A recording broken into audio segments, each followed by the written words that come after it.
Hey, how are you? Welcome to the Entrepreneur Experiment podcast with me, Gary Fox.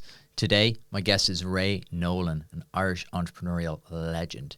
He's arguably one of Ireland's most successful entrepreneurs and investor, which is little known outside the community.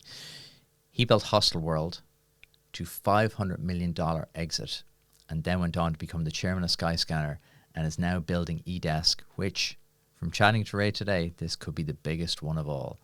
This is my chat with Ray Nolan. Today's episode is brought to you in association with Square. Over 4 million companies, from local shops to international chains, use Square to take payments, manage staff, and do business in-store and online. For almost everything your business needs, visit square.com. Square International Limited, trading as Square, is regulated by the Central Bank of Ireland. I've got a massive ambition for this podcast. I want to make this the #1 business podcast in the world. If I'm going to do that, I've got to be world class on every single level. And that includes having a world class studio, which I now have at Iconic Offices, The Green Room. It's an incredible space.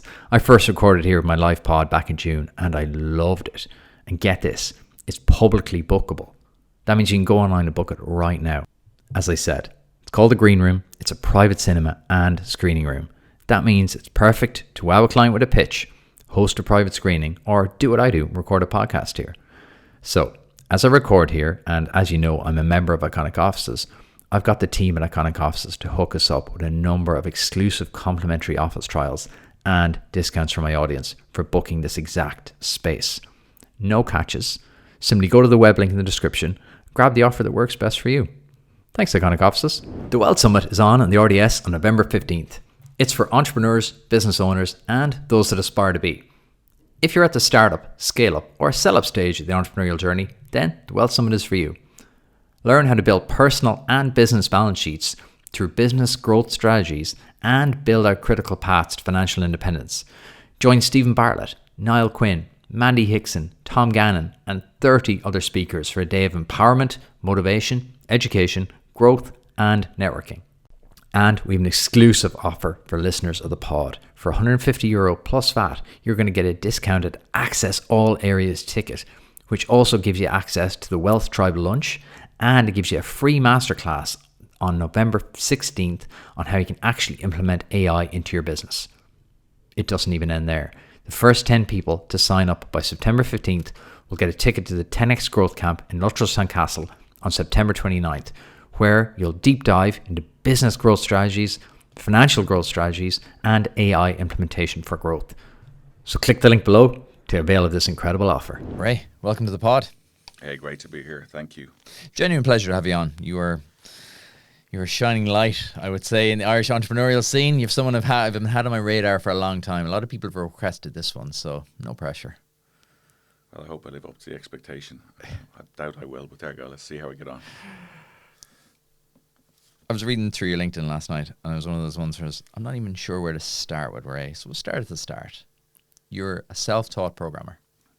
Yeah, still, one of my greatest passions is writing software. Although I don't get to do it anymore, but huge fan of it. It's great satisfaction, great sense of achievement when you write something and you see it on a screen and you see millions of people using it or whatever. It's an awesome thing to do. So, yeah, self-taught. I was useless in college. Hated every minute of it. Didn't really attend, actually. Spent a long time there, though. What did you do? Spent a long time as a registered student. I did electrical/electronic engineering in Kevin Street. Okay. Didn't finish. Didn't vibe with you, or why not? I went to college when I was 16. I didn't want to leave when I was 16, not because I was bright, just because I was fucked out the door when I was 3 to school, I guess. So probably too young. I mean, if you think about that world, I mean, it's almost like it's a crazy world where you think that someone who's 16 is doing their leaving. That means they've made their decision on what their leaving certain subjects will be when they're 14 or 13. Yeah, 13, yeah. And therefore decided somewhat the direction they're heading in. And then when you're even at sort of CAO time, you're 15, and someone says, you're kind of okay at maths. Why don't you be an engineer? And I'm going, can I just get lollipops and scale extric, And instead I go into engineering. I have no clue what it's about. Still, 6 years in college later, wouldn't trust a plug that I wired.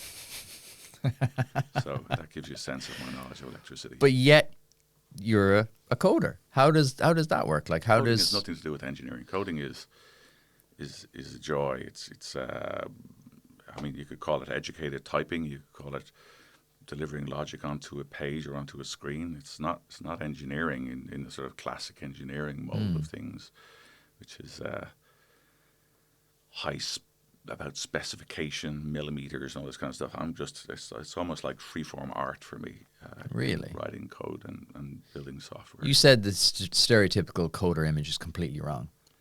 Yeah, well, I mean, I'm a bit dated in this world, in case you haven't worked it out. PCs were barely there when I joined the alleged workforce.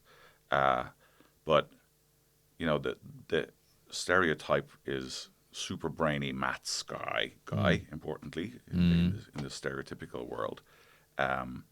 Basically brought about before my time, which was the lads who did the punch cards. It was like a shop floor. We got to keep people out of this industry, so we got to make people think we're really clever. So we're going to keep people out. Because Okay. we get paid a lot of money to stack cards and put them in a tray. And so I rail against that completely. I think it's a super creative environment. I wish that this BS wasn't all pervasive. I think It's everybody very strong. You're the first person, and we've done 300 episodes. You're the first person to say this. that coding is for geniuses, not for geniuses. There's definitely that. Oh, stop. Will you? Well, you know, the butcher is going to tell you his meat tastes good. You know what I mean? If you're a coder, you're not going to say, "Oh, look, it's grand." Well, I think it's something that everybody should have a go at. You'd be surprised the people who thought they would have no talent for it or no scope to achieve things in the software industry, period, but more so as a coder. So how did you find your way then? Because college obviously wasn't for you. You know, how did you find your way into coding going, yeah, look, this is going to be for me. I'm going to make my own way. Well, I wrote a computer game. Might say something about it. I see gambling came up today. I wrote Draw Poker on a Sinclair Spectrum in part BASIC and part Z80 assembler, which would be a pretty toughish language to get shit done in. And sold it and made some money. Not a whole lot of money, but made money. And What age were you? I was 16 or 17, maybe 17. It's 82. Yeah, 17. So then never really had a job. Just got a couple of contracts based on what I had sort of self-taught myself. Then hired a few people myself when I was about 21. I guess I had a few coders, 22 maybe. And we started writing bespoke software, just one-off jobs for everybody who wanted something done. What kind of small stuff? Database.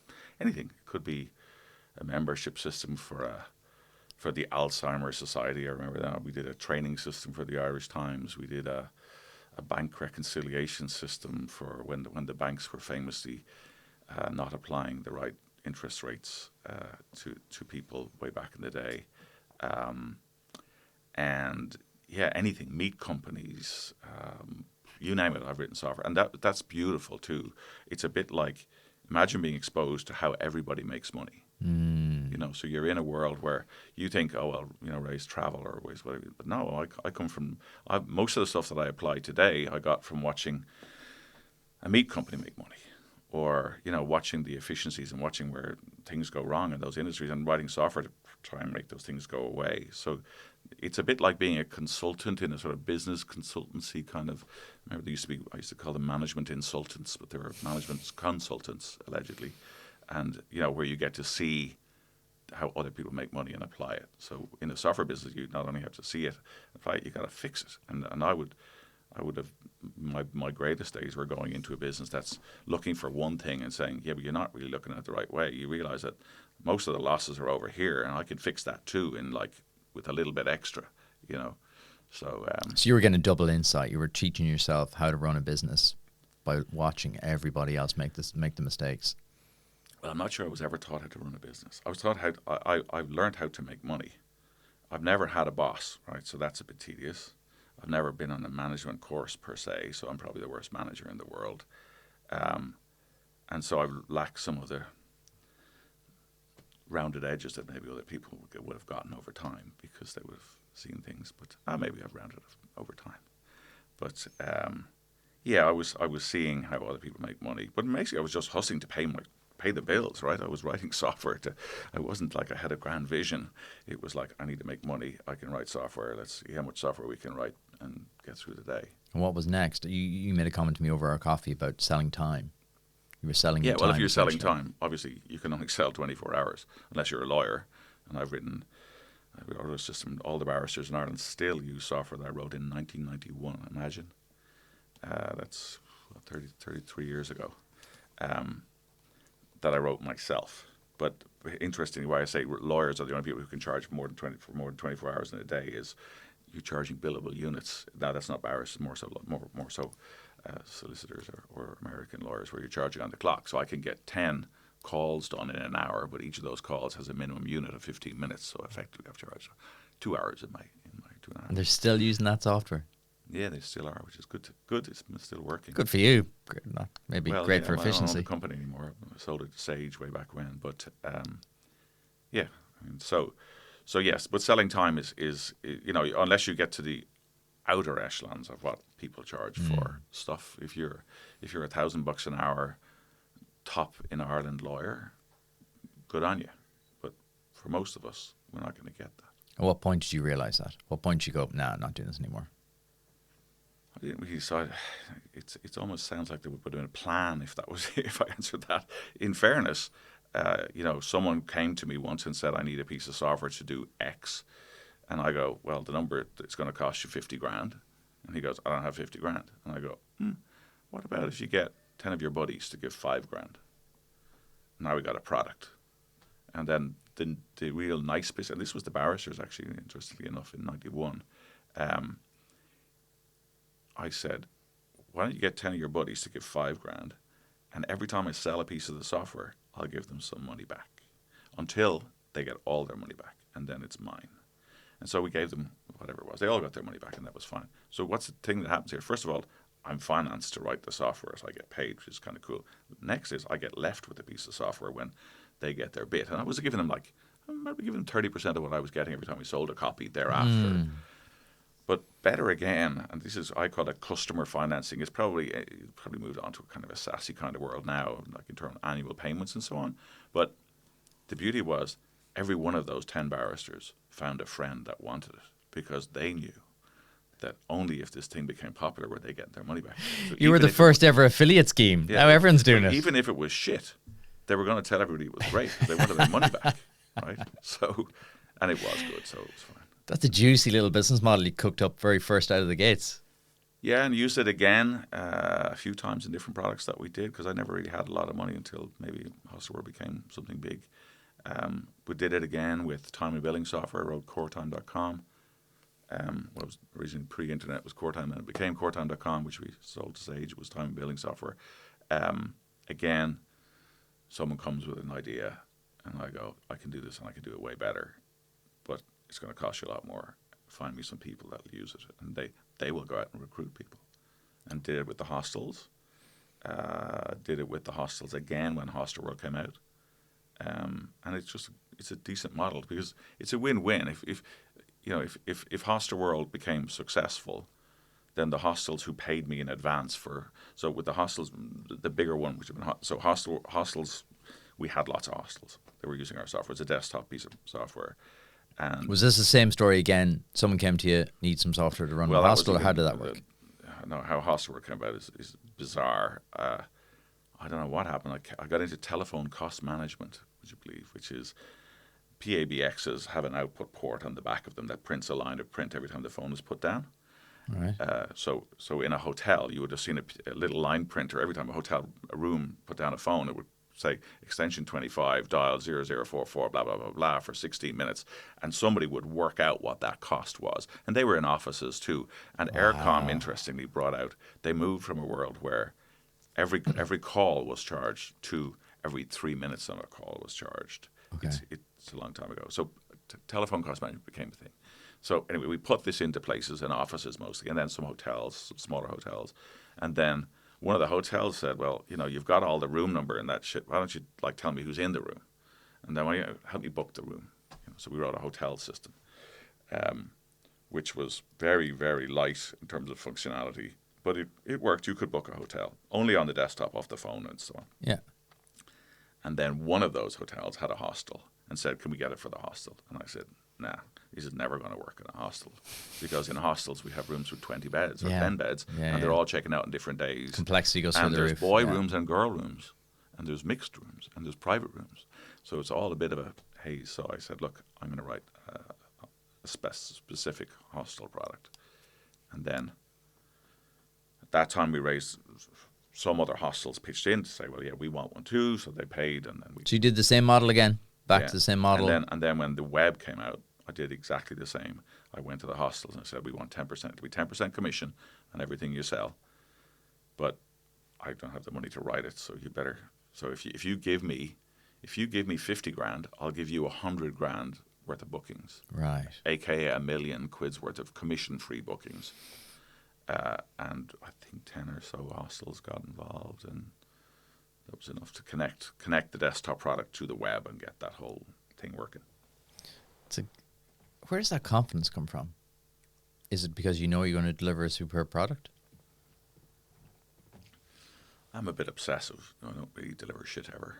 It's really, really good. Not confidence, but it's not belligerent either. I know what I'm doing, right? So if I say I'm going to do it, I've got a vision of the pictures of the screens in my head, and I can sketch them and, bring them to life. Even if it's just a PowerPoint, I can bring it to life, and you'll get the idea. And in theory, if you believe I'm going to get it done, then it's a great deal. Because don't forget, the hostel business, the Hostelworld was an insane business for all the hostels, not just for Hostelworld. Because what they were doing was they were getting, when the web came out, you had a hostel going, they build their website. I've got a cousin who built me a website, and then they get email, have you got space on the 25th of December or the Paddy's Day or whatever? And the problem was that everybody who had email was mailing all the hostels for the same day. So they're all putting $1 worth of effort into a booking that might have grossed $10. Yeah. And so when we connected that to the system that had the information, they weren't doing any work. They were getting bookings. We were marketing their product. We had all the best sites and so on. So it was a great model, and it was very fair in the context of we were not only providing them with business, we were providing them with software that ran their business. So we were doing the check-in, the check-out, what rooms need to be cleaned. Really? So you built in all that functionality? Yeah, it was already in. You see, it was already in the desktop product, and we ported it then to the web product. So. Okay. I think to give people a scale of how successful that was, or again, referring back to your LinkedIn, €500 million exit, $500 million exit on 120K invested. Yeah. Yeah, it was pretty cool. And we didn't raise any money ever, really. The 100K was incidental in things. We sold a lot of stock on the way, but to keep our own pockets lined, if you like. But yeah, it was a great ride. It was worth north of $1 billion once. It's not worth anything like that now. It is public, but when we went to IPO it in around 2008, the markets really went tits up because of the whole thing. We had to pull the IPO, and then I got out. I think December 2009. I think I got out because someone said we'd have the biggest exit of the decade, and I thought that's attractive. I have that, so we did. You like that headline, right? Trophies. I know. I like that. How did it go? Right? How does it go to go from 120K invested or incidental amount invested to 500 million? Because talk me through. Obviously, you had perfect product market fit. You had a win-win business model. How does that scale? Well, the business model was insane. When I remember starting this, sitting on my own, looking at the internet, going, I've got to make this work somehow, and we're a small company with no money. So the idea of going to a hostel, going, I need to book your hostel, so will you give me credit? So I'll take the bookings and I'll pay you when the guest stays. But they're going, who are you? You're some fucking guy I've never heard of before, and you're in Colombia, and you think I'm going to let your guest stay in my hostel for free, and someday you're going to pay me. So it was pretty horrendous. And also the commission levels, like at 10%, we're taking 10% on a typically $15 room. Right? So it's $150 if you stay one night, right? So even processing $150 for these people, you couldn't afford the stamp to send them the money if you were going to post a check, right? So the beauty of Hostelworld not only was the product, which was insane, but the business model was outrageous, which is, I'll never owe you money. So I walk into you and I go, I'm going to give you software that's going to make you massively efficient, going to change your business in terms of running the beds and who's cleaning and who's coming and who's going and all that kind of stuff. I'm going to sell your rooms. I'm going to charge you 10%, and I'm never going to owe you money because we take the 10% at point of booking, and you get the 90% when the guest walks in the door. So there'll be no chasing money around the world going, where's my dollars? You get paid when you're supposed to be paid, and we get paid when we're supposed to be paid. And that was outrageous. It's become a model that is around the world now, but we were first. We were first with that model. And that means, so hit me with your objections when I come to sell you this thing. Because I'm not selling it to you. I'm giving you like software that we, previous to Hostelworld, would have sold for 10, 15, 20 grand a copy. I think that's important, to give that context, because everyone's familiar with SaaS now, right? Oh, pay $9.99 a month and off you go. Back in the day, you would have had to outlay 20, 30, 40, 50 grand for and software. You would have paid maintenance of 12 or 15% or whatever it is every year. I think that's key for people who might not have the context of what software was like back then. Yeah, so we're taking a huge headache. They would have come from a world where they used paper diaries to do their bookings, like big, huge ledger type paper diaries, or a spreadsheet if they were really advanced. To a world where they could see graphically how full their hostel were. So how do you scale all those 150s to become worth north of $1 billion? Well, you book a whole lot of beds, basically. We were doing, I can't remember. We were certainly doing 3,000 and 4,000 bookings a day, growing. Like, I remember we would when it started to really, really motor, we'd celebrate milestones, like lots of milestones. So we'd celebrate 100 bookings in a day. Then we'd celebrate 200 bookings in a day. And we'd be like, I was a bit younger then, but I'm still prone to a few jars, but we would have gone on that rip, it was fantastic. But there were times when we'd planned the 500 party for Friday and we'd hit 700 by Friday. And so it just got outrageous because the market wanted it. And we were a monopoly. We were first out. We had the best software. We had 5 years of running hostels on desktop software before. So anyone wanted to play catch up had a lot to do. And meanwhile, all the guys with all the money were doing hotels because there's a lot more money in hotel bookings. And so we let them fight for the top, and we were just running around. How did you aggressively scale it, though? Was it just perfect market, perfect timing, or how did you actually get it? How did you make Pete Hostels aware? Oh, we'd hit cities, like physically. We would arrive in a city, and we'd pick the 3 or 4 biggest hostels, and once you got them, the others fell in line because they knew these guys are going to eat everybody's lunch. So, and again, it's a no-brainer to sign up, I reached out to a few people before you're coming on, and I asked them, what should I talk to Ray about? And someone he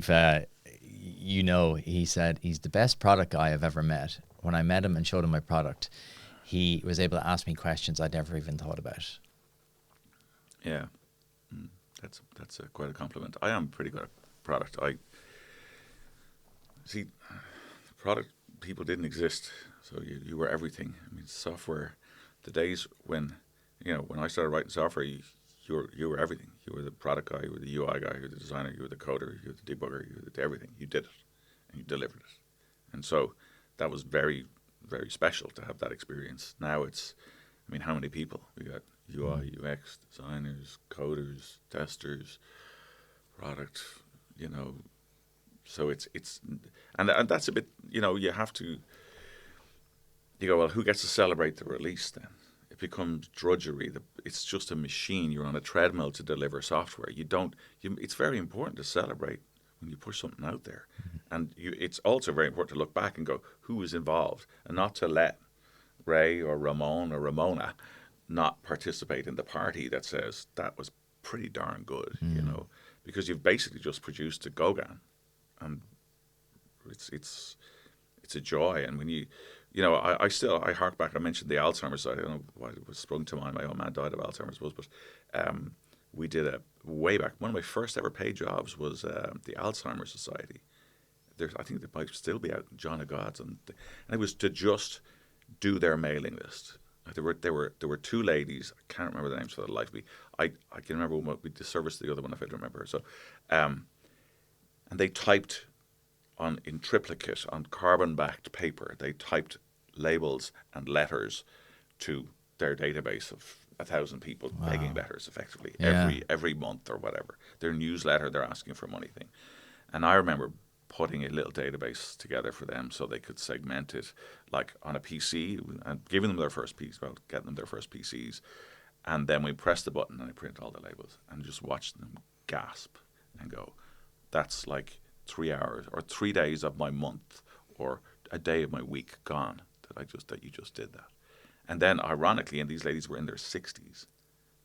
I say that's old, I'm getting close to it. They wrote macros in WordPerfect that would shame many of the programmers I've worked with. Like, just to get shit that we hadn't written into the database software. They were that, they just grasped it. And when you, like, think of the joy from me. I've just delivered something, I see eyes light up. And when you get that eyes light up moment, it's I think that's the magic of technology. Like, there's this awful narrative. It came with so much promise and then delivered shit. I mean, think about email. It was the future of solving everything. I mean, how many minutes do you spend killing spam every morning? Yeah. I mean, I don't seem to be on the butt end of it at the moment, but, it didn't help. And you got people doing ass covering and CCing the world. I mean, if you CC me on a mail, you better be fucking sure it means something to me. That you're not just doing it because you want to be seen to be great. If you're writing to Johnny and you want Johnny to get something, you CC me. There better be a reason, because if it looks to me like you're trying to leverage something here, you're going to get it between the eyes. That's human nature, isn't it? Human nature is destroying the technology advances we're making. If you look at AI, we'll definitely get on to AI shortly. People, the narrative is, it's going to take our jobs. Like, that's so backward to think like that. When you, and that's why the example is in my head. When you mentioned those two ladies there, it's not like they were suddenly shown the road. They were given this tool to make them better and more efficient. That's what technology should be. And it should be an enabler in terms of get the drudgery out of the way and let's do the smart stuff that we enjoy. Why would you want to do the crap when there's so much stuff that you can explore in people's potential to do other great stuff, and not have them just rubber stamp stuff, So when you left Hostelworld, number one, why did you leave? Why did you decide to sell? I know you said we were teed up for an IPO. We had gone on the road looking for a CEO who pulled at the last minute. The IPO was pulled at the last minute too. I was never going through the door of the IPO. I was nearly 10 years in the business, 9 years in the business at that stage. Started it in March 99. Literally myself and a programmer, like a web guy who was able to help me connect the existing software to the web. And I had done 9 years, and I said, look, I will do the IPO because it seems a good thing to do, but I'm not going through the door, because you can't really, if you're going to do an IPO, you've got to be there for 5 years. You've got to commit. And when you say you're not going through the door, you just ran out of energy, ran out of time, ran out of interest? No, I've been lying. I mean, I've been lying. I can't lie to be, I have to be true to myself, which is, I'm going to have, I have arguably all the money in the world. I'm going to have arguably another, whatever it is, number.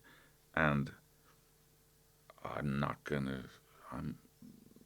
the guy to tread the boards anymore. I won't do it well. I won't exhibit the hunger that is needed.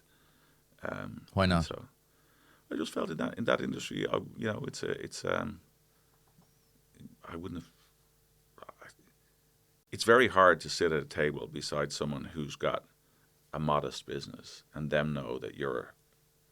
I'm going to use the word titan, but I can't think of a different word, right? So you've got someone who's got $1 billion business talking to someone who runs a nice little mom and pop, hostel with 20 beds, and you're trying to get them across the line. And the imbalance of there's no enterprise sale in hostels, that would have said, okay, now I can move from selling to mom and pop. Although there were several, and we changed the entire hostel industry and brought in players with 400, 500 beds, which was fantastic. Change in industry. Hopefully for the better, absolutely certainly for the better, but it wouldn't have been me. I wouldn't have been able to represent very well, and I wasn't spending 5 more years doing it. I can do other things. I mean, if you think about before that, I had done all these other kinds of software, from abattoirs to whatever. To spend that much time in travel was quite a long time for me. So what was the vision? What was Ray thinking back then? This is what I'm going to do. Did you have a plan? No, I never have a plan. Jesus, no. In terms of what's happening next, I have loose thoughts, and I kind of happen into things. So what did you do? You walked away. Yeah, I walked away. I had it was the recession. I think I had probably the best idea I ever had in terms of what we would do, which was worky.com, which I still argue was one of the best ideas. But we did launch it into the greatest recession that ever happened. And What was Worky? it was kind of LinkedIn for ordinary people, if I can say that. LinkedIn without the need for a network. So, I mean, it's okay, you and I can pretend we're all very clever and we're all on LinkedIn and we're all getting our network and so on. But if I'm a barman and I want to represent, I want to have a page about me, and I want to see jobs for me, and I want that thing. We did some stuff in worky.com that was outrageous. Still hasn't been done. We did like geofencing, so you could say, an employer could say, I need a barman who lives within 10 miles of here, and it would show you the 10 barman. Was it Worky what you did next after Hostelworld? Yeah, well, I was also chairman of Skyscanner at the time, which we took from 30 million to about 1.6 billion. Oh yeah, just throw that in there. Yeah, just chairman. So Worky wasn't my full-time job. It was kind of like a pet project that we just kept throwing new cool ideas at. Eventually shut it down. Well, it might be still there actually, but nobody works there. How did the Skyscanner job come about? So you're chairman of Skyscanner? Yeah, we had tried to buy it in Hostelworld days, and I thought we got the deal done, but we were very close and we didn't, for pretty small money, in fairness. And then when I got out of Hostelworld, they asked me to be chairman, and there was a bit of fighting going on. People weren't getting on with the VC that was there, so I was brought in to sell it for 30 million. What does the chairman do? Like, what's your chairman's job? Well, have you got an hour? It's something I always wondered. I was like, chairman, that sounds you're cool. You're the interface between the shareholders and the board and the CEO. I mean, ostensibly a NED should never really talk to, a non-exec director should not talk to the CEO directly. They should come through the chairman. Okay. But you're kind of a mentor to the CEO and to the management team in some cases. And because I was so ingrained in online travel, I was there a lot. I was there sort of probably 3-4 days a month in Edinburgh. But I mean, the interesting there was really that we had three co-founders who were fighting with the VC, all of whom had decided, right, that's enough, let's get out of here. They'd all made it tickle, and they said, come in and sell it for us. And it was in my contract to sell it, and I had a year to sell it for 30 million. Everybody said, this is great. And then the first time we went, the first board meeting, they said, no, we want to go now. And I go, oh, thanks for that, lads. You could have let me learn a little bit more about the business. And so, I don't know. I just took the lads aside separately. They were singing with one voice that we want to go, not the VC who would have stayed or gone. They were, it was tedious for them. And I just worked a little bit of, well, it turns out he doesn't want to go now. He's a real believer. This other guy wants to go now, and this other guy wants to stay forever. Right. And so I basically built. Did you sense that? Did you sense that? Yeah, this was all over beers and dinners, which was to try and get. And so, interestingly, I built a world where I got the lads to commit, one guy to stay for a year, one guy to stay for 2 to 3 years, and one guy to stay forever, and got the VCs on board to say, well, this is how it's going to be. And it was just a catalyst, just an ordinary guy having meetings about that kind of stuff. There was nothing, grand vision, except I said, this is let this go for 30 million is a disaster, So interestingly, the first guy out probably got 70 million, and then some people got 150. It's a serious site, like. Yeah. So everybody did very well, but it was brilliant. I mean, the CEO was brilliant. How long did you do that for? 3 years to the day. The last thing I did was sell 10% of the company to Sequoia for 80 million. Like sell, not get investment. They bought. Nice. And then a year and a half later, we sold the whole thing for 1.6 billion. Okay. Which was good, yeah. What drives you, Ray? I like making things. I like working with nice people. I like making things. That's pretty cool. And it's nice to see people deliver on their promise. You know, particularly young people, where they come in a bit raw and they've got sort of rabbit in the headlights look, and you see them settle, and you see them. You know, I like to take people from, let's say, lower in the organization, whatever it is, and give them a shot at the title and say, you know, accelerate them through, because they clearly want it. And I'm okay with breaking things. You know, I always think, you know, people obsess about decisions. Indecision is far worse than no decision. I always say a bad decision is better than no decision. Yeah. So we can procrastinate about this for 6 months, or you can do it today, and we'll know it's a disaster in a month's time. I'm all for that. We'll have learnt, and we move on. And so, you know, that kind of approach has stood okay to me. But I mean, what would I do if I wasn't doing this? I don't even know. You were never tempted just to go, job done. Well, I have to say now is probably as challenged. Well, now or recently has been as challenged as I've been in terms of trying to fix what became a broken company, or slightly broken in terms of how it was run in eDesk. That's been probably one of the hardest challenges. But no, I wouldn't give up. No. It's. Do you love it or do you need it? I don't need it. I don't need anything. I mean, that's, you know, it's funny. People kind of be careful what you wish for in the entrepreneurial world. You know, the money is kind of incidental. Pretty much always has been. Genuinely always has been. I eat one dinner. I drink maybe more pints than I should, and maybe more than some other people. But it's not a hugely expensive lifestyle. You know, you don't have to. I mean, you've got a roof. I have to say I do spend some money, but I mean, you don't need it. So you do it because. Does that change beyond a certain point? Because you do hear that quite a bit. Is it beyond a certain point, or was it just never something that really concerned you?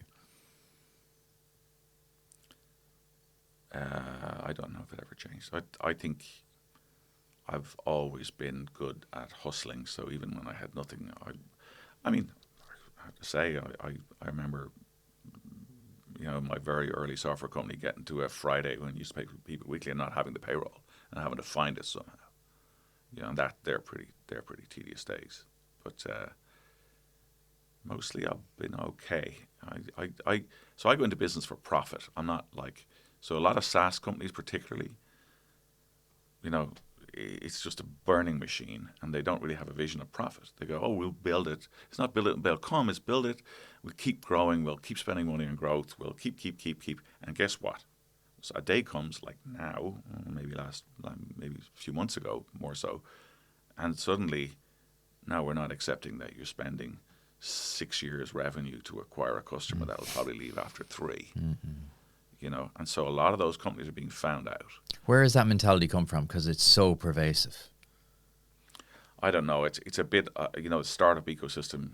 You know, frankly, you can kind of have it. You know, this. You mentioned MVP and product market fit, all those fucking jive terms. You know, if you're celebrating a fundraise, you're in the wrong game, mate. Because, you know, you just bought yourself some pain, and now you got to do shit. You celebrate a customer. You only celebrate customers. And so, yeah, fundraiser, get something out of the way if you need to. I've never actually really raised funds per se, except to sell the dream that this software that I'm building will ever get built. You know. Why is that though, Ray? Like that is the most logical, and we talk about that a lot on this pod. I think there's this fetishization of like, oh, they've raised 10 million, they've raised 50 million. That's seen as the thing. And for a lot of entrepreneurs, oh yeah, that's the goal. And I always ask people, what's the goal? And if they go raise 10 million, I'm like, oof, that's the first goal you've said to me? Yeah. And even if the goal is money, maybe that's the wrong thing too. If you want to change the world, or you want to make something that was really difficult easy, that's that evidence is something in someone that's a lot different to someone saying, I want to be a millionaire. You know, there's a lot of wantrepreneurs or grantpreneurs out there, you know. Grantpreneurs. I actually haven't heard that, and that is absolutely on the money. Yeah. Like, you know, I'll keep going to, I mean, it's this is a hard thing to do, and it's not for everybody. And just because, you know, I would love to do a better rendition of I Don't Like Mondays than I do, and to be paid for doing it. but I'm not a great singer. And I don't have the talent, and I never will. But, so why is it that somebody who's not a great singer in the sort of entrepreneur world feels that they should keep banging on? You can't.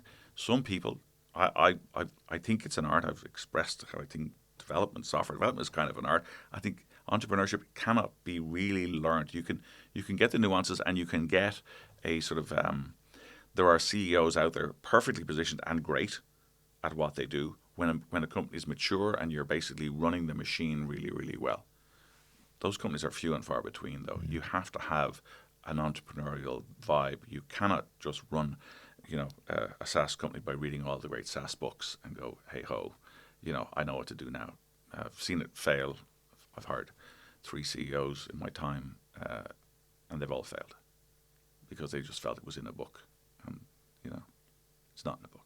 How do we make the startup ecosystem better? Because there is a lot of zombie companies out there. A lot of companies just surviving on grants, surviving on the next check from the government. How do we make it better? I think you got to encourage more money back into the space. I've been, I have to say I don't have the time, so I don't want to bring about all kinds of pain and suggest that I'm available to have meetings about investing in companies. I've done well, and I have invested in companies that did very well.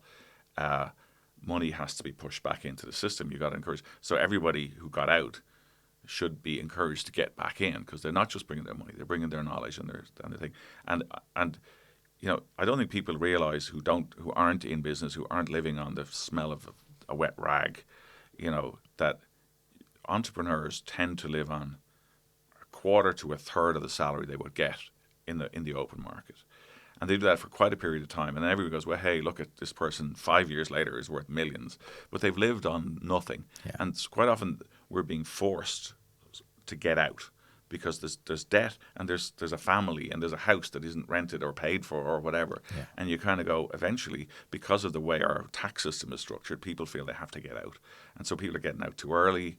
And then they may not get back in. They just kind of go, well, cool, look at me, I made some money. I really believe that you've got a world where the Irish government is fundamentally, it's a bit cheeky. Say it, but right. It's a bunch of teachers who wanted longer holidays, right? That's what it comes out as, and so. They don't know anything about entrepreneurship. It's the antithesis of entrepreneurship is what they're about. They may come from farming. They may come from a small town, whatever, but they've never run a business, and they don't know what running a business is. But they don't put their hand up and say, see, I know that I'm a shit singer, and if I wanted to sing better, I'd hire a singing coach. Yeah. They don't hire a singing coach. There is no, in the UK, they have entrepreneurs in the mix, as in, there's a head of entrepreneurship in a country who they actually railroad stuff through, and they go past all the systems and say, this ain't going to work because this guy, if he doesn't get the money today, and so we've nothing like that. We have EI, which, effectively, I mean, look, they're civil servants, right? I get it. They're in there, they do a job, and they go home at night. IDA, different world, similar kind of vibe though, and they do great stuff. They bring people in and take all the developers that the local companies could use. But yeah, so there's no ecosystem that brings up. You can't just start another, incubator and say, well, hey, look at us, or throw another 50 million at startups. It needs more than that. It isn't just money. It's like, okay, make it worth their while, and encourage people who've made it to put back in, and also let the people who are in take something out at maybe a better tax rate so they stay in. So instead of saying I'm selling the whole thing, I'll find a way to get some money out, and that means I can get myself a house. Exactly. And that means I'm getting completely out. So, but they don't get it. I've spent time with some ministers, but frankly, they just, I mean, we're personality-wise, we wouldn't be the same anyway. So. I'm kind of getting that vibe, all right. Have you done some angel investing? You talked about getting back in and getting involved. I have to be. I'm probably the most successful. I don't mean to be. I must be lucky, but I do judge character pretty well, and I've done. Where do I start? I mean, obviously Skyscanner. I put some money in. Did well. I've had a piece of Ding. I've had Storyful, Kinzen, Soundwave, Robotify, OpenBack.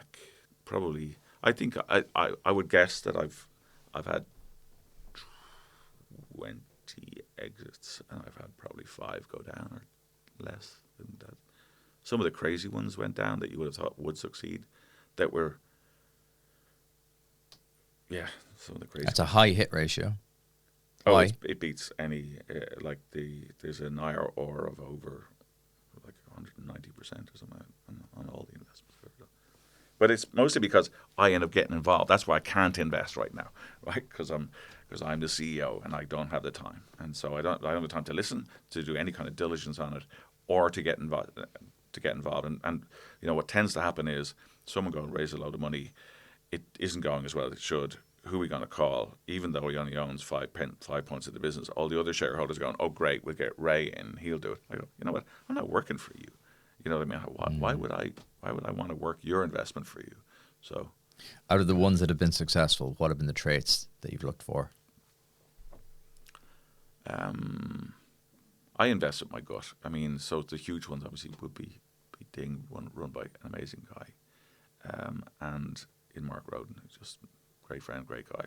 Learned so much from being close to him. Skyscanner equally, so that you can count them out. But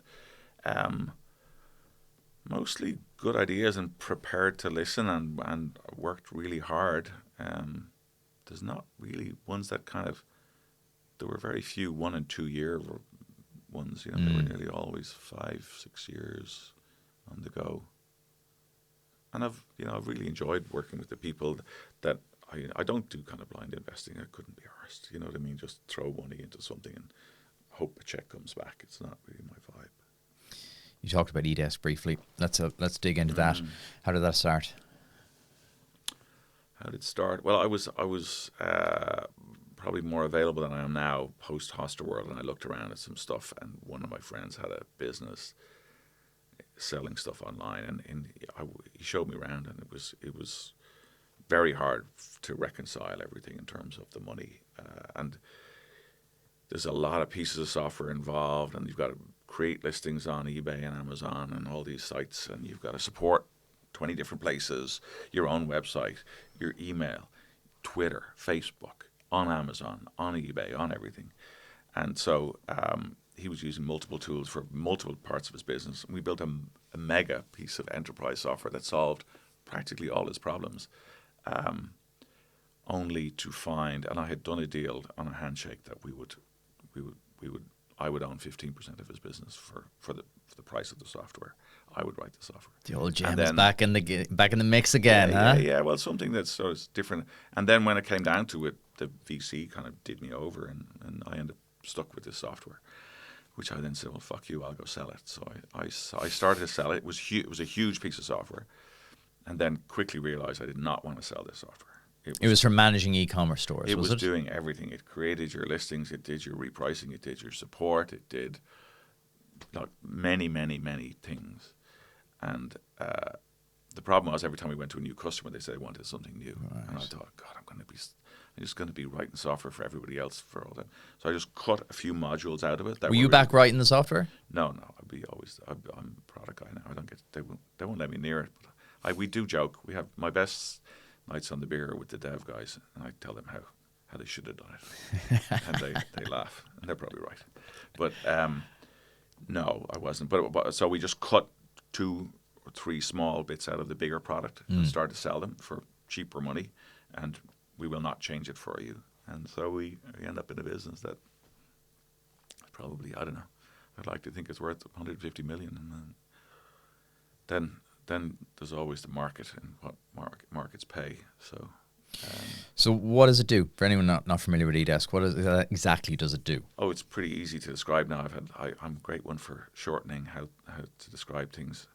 We basically collect all of your support tickets from everywhere you sell and everywhere you support and put them into one place, one interface. And then we attach the order data. And so when someone writes to say, when will my stuff arrive, the order information is right there beside them. I don't have to turn to another system and look it up and go, well, was that an Amazon order, an eBay order, or whatever? And then what we did was we layered on AI to automate the answering. And so, so it's we collect all the tickets, we help you answer them. Simple as. You built it, you were CEO, and then you stepped away. Why? It was on an insane trajectory. I had other things I wanted to do, and it was like, if you follow the graph to its logical conclusion in January 2020, it would be a $1 billion company right now, without a shadow of a doubt. I mean, the graph was, everything was going right. We had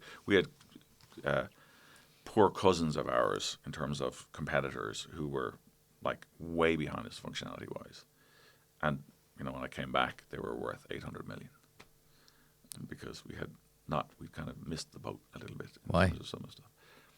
I look at, first of all, COVID came, and I'm not maligning the people who ran it in the interim, but COVID came, so there's learning how to do it, and they kind of spent a lot of time learning how to do it, and maybe how we organize remote wasn't the best way it could have been done, and basically missed the tidal wave that was e-commerce software. Because it exploded in those years. You would have thought the two things would have went up simultaneously. It's really embarrassing to think that, even that I was an owner or on the board, I was just, Were you screaming on the sidelines? I wasn't the first time. We had an English CEO, and he couldn't travel, because he couldn't travel during. He started timing wise, I left on Jan 20th, having waited 6 months for this guy to arrive. So. And then he arrives, and then COVID hits about a week later. So he was learning his new job in COVID. So it wasn't easy. However. So what brought you back then? Why not hire another CEO? I did, but we won't go there. We won't go there. When you see your company lose, we were losing 50 grand. The reason I actually came back was we were losing 50 grand a month in MRR. So we were not only not growing. And if you put that in context, it's only 50 grand a month. It's 50 grand a month times 12, 600 grand a month a year in revenue opportunity, times the then prevailing multiple. I'm forever. losing 6 million in market cap every month when the last guy was in there. So it doesn't take, this is not a hard decision. I'm losing 6 million a month in market cap, so I went in and said, right, I'm starting on Monday. So I started Monday.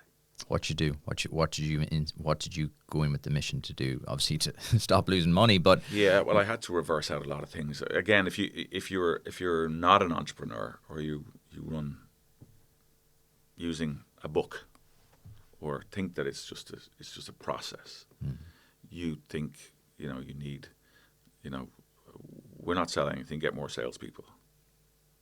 Really? Why not? We hire salespeople when the other people's, it's a bit of a joke. I go, we hire more salespeople when the existing salespeople's fingers are bleeding typing in orders. Now, that's not the truth. But equally, if you've got two salespeople who are not succeeding, either your product's wrong or you're doing something wrong, you don't hire 4 more. And I went back in, there were 20. And we were losing money. Wow. So we lost that. And unfortunately, what then comes is I'm fixing the company, people who are mishired, and I look like the dog. But really what I'm doing, I'm saving this business. We had literally 20 months to live when I came back. Whoa. At the pace we were losing business. So it was hard. Anyway, it was quite a challenge to get back. And hey, it's great too. I'm a product guy, so being back, having the best dev team in the history of dev teams. I've got a great team around me anyway, but because I'm a developer, to see some of the stuff and at the pace we turned it over, I like I told you, we did AI early, like very early, but when I came back, so ChatGPT comes out, and I write a paper on what we're going to do with ChatGPT on March the 7th, and on May the 7th we released the single best piece of AI customer support, or possibly best AI software that I had seen, and still it's outrageous what we do. I mean, in terms of taking bodies out of the game, it's we can automatically with no touch answer over 50% of the tickets that come into a support environment about e-commerce, and we're getting 400% improvement in productivity for the rest with AI hints. So it's outrageous. And the reason why we can do this is actually all the stuff we did up to then. It isn't that AI did it. We have the connectivity to Amazon, eBay, 200 marketplaces, Twitter, Facebook, Insta, TikTok. So everywhere you support, we get all that ticket in. Okay. So, and we had already written our own AI 4 years previously under my tenure, which was, I was shocked at that it didn't really deliver. And I was going, why? It turns out we didn't train it on enough data. So then ChatGPT comes along, it's got trained on all the data, and we get to leverage that. Obviously, we're all GDPR. We don't send any customer data to ChatGPT. We use the API, so they don't get to train it on what we send them, all that kind of stuff. So we're pretty conscious of that stuff too. But So where does AI go then? Like, you've kind of hinted at the little improvements you've made. So broadly speaking, you call them little improvements. Don't call them little. They are not little. Your They're major improvements. Monumental improvements. well, it sounds like it's happening again, right? It sounds like it's just happening again. You've found the sweet spot. You've found the market. The timing is correct. You sound energized, Ray. I'm always energized when I talk about business that I'm in. I wouldn't get out of bed if I wasn't. So that's not surprising. This is an amazing time to be alive if you're a software guy or girl. It is just Why? because maybe it's finally all this BS we've heard about computers will make life easy is going to come to reality. So it's not about not having to go to the post office with my letter and my stamp anymore. It's like that's we're so far up from there, and now we can work really, really smart. I had to put a job description out the other day, and I'm going, oh God, it's just, and it was a big job. So I'm thinking, I tried to get someone to do it, and it really wasn't up there. And I get ChatGPT, I'm going, give me a job spec for this job, and it's like I changed like 5 words. It was fantastic. It is phenomenal. So I would encourage people, and like people are afraid of AI, and people go, oh, it's going to take. Well, forget that for a second. It's not going to take over the world. I just think that'll sort itself out. So don't go there. But what you should do is every task that you have, you should say, like, pause and go, how can AI make this easier for me? How can ChatGPT make it easier for me? In fact, I think Google Bard is actually better in many cases lately. So how can I get a jump start in this task by going to ChatGPT first? And if it's a job spec, or give me the outline for a blog I want to write, or I've got to write an email to, I've done things like for comedy. I have, in fact, if you're leaving our business and you've been around for a while, I recite a poem. I think they know that ChatGPT has written the poem. At their leaving now. Yeah. And we write it, and we give some nuance to the job. We give it to ChatGPT, and I get a 14-line poem, and we all regale the person, and happy days. I think AI is unbelievable for solving the blank page problem. Where do I start? I do it with the podcast. I'll feed your transcript back in. Yeah. I'll feed it into AI now. It'll give me the chapter summaries. It'll give me the main talking points. It'll give me things that are probably interesting for clips. It'll generate the clips for me. It's phenomenal. I think that's the thing that people are missing. It's not going to take people's jobs. It's going to make you 10 times more efficient if you learn how to use it. I think we'd be lying if we said it's going to take people's jobs. It is. Hopefully, it's taking jobs that people don't want to do, or giving them the opportunity to do better jobs, or do stuff that's more fulfilling for themselves. It's going to do the mundane. So what jobs does AI wipe out then?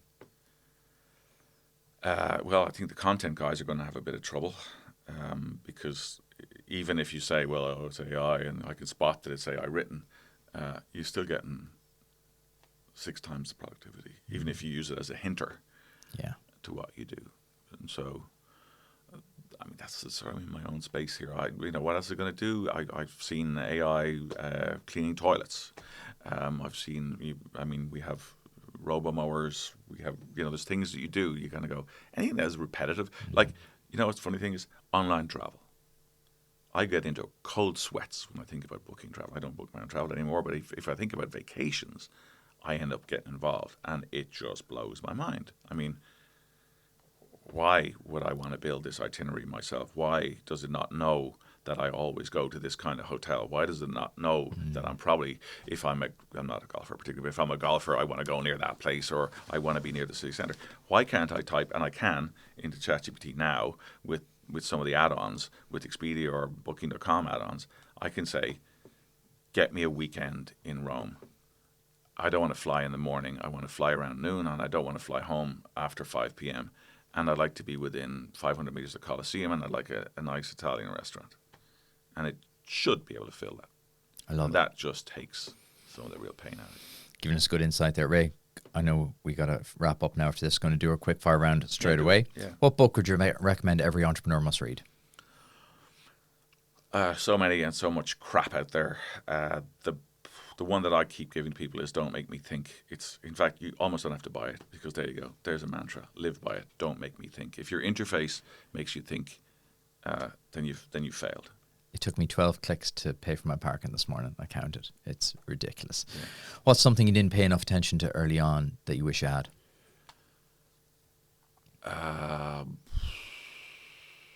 Nothing. An attention to detail guy. Love it. Like confidence. What have you sacrificed to achieve your success? Sleep.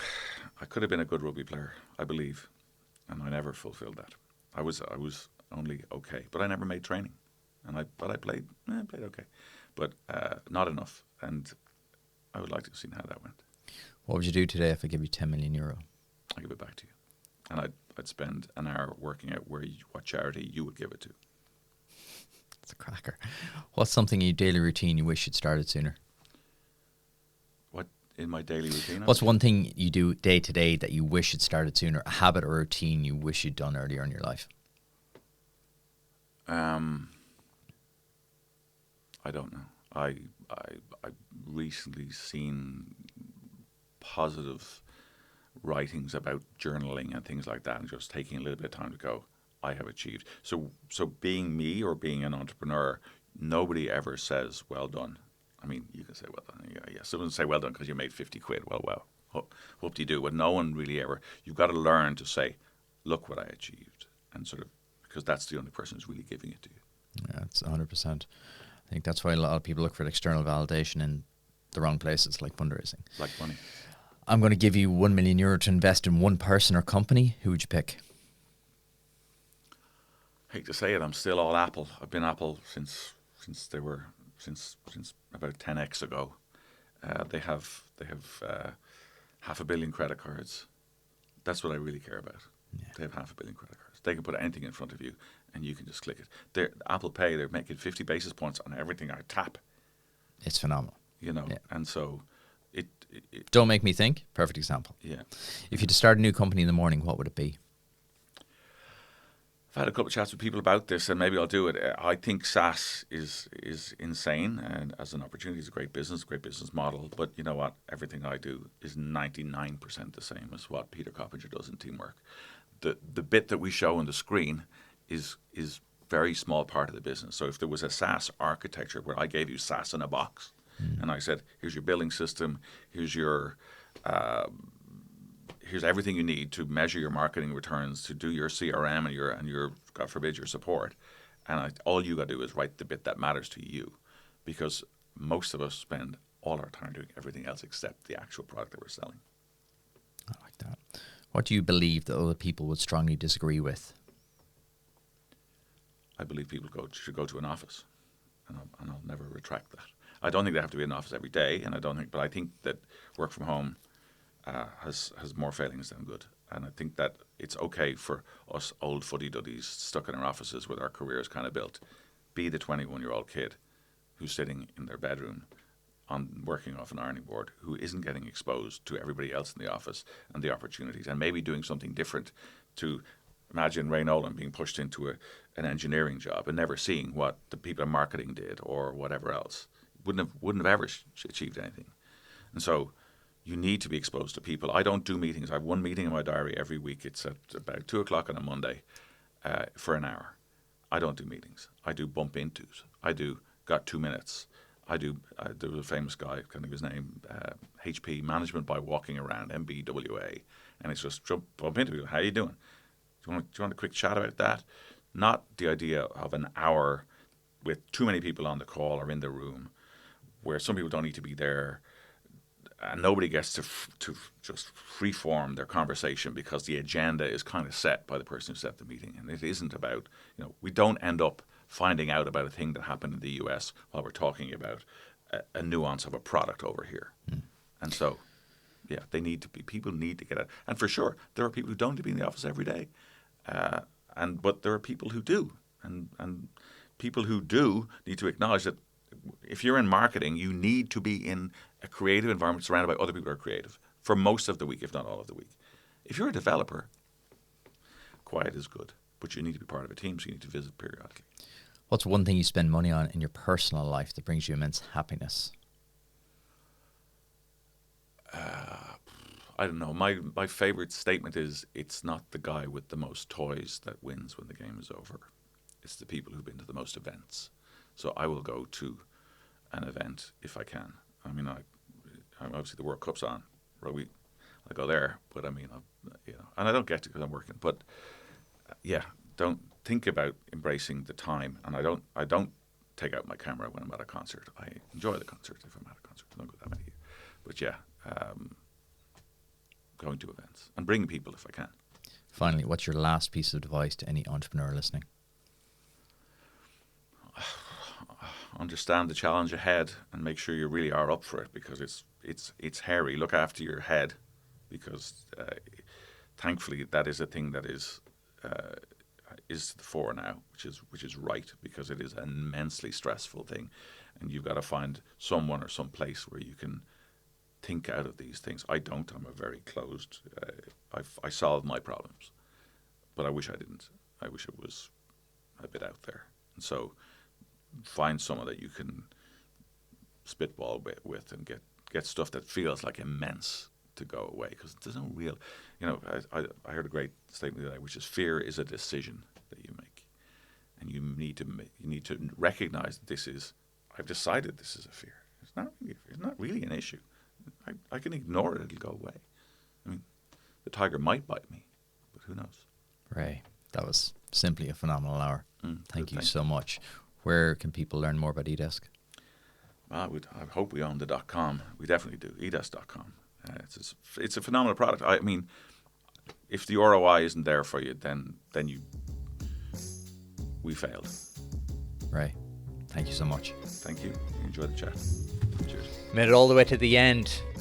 Click here to subscribe to the channel. Click here to listen to last week's interview. We do these interviews every single week, so hit subscribe. I'll see you in a few days.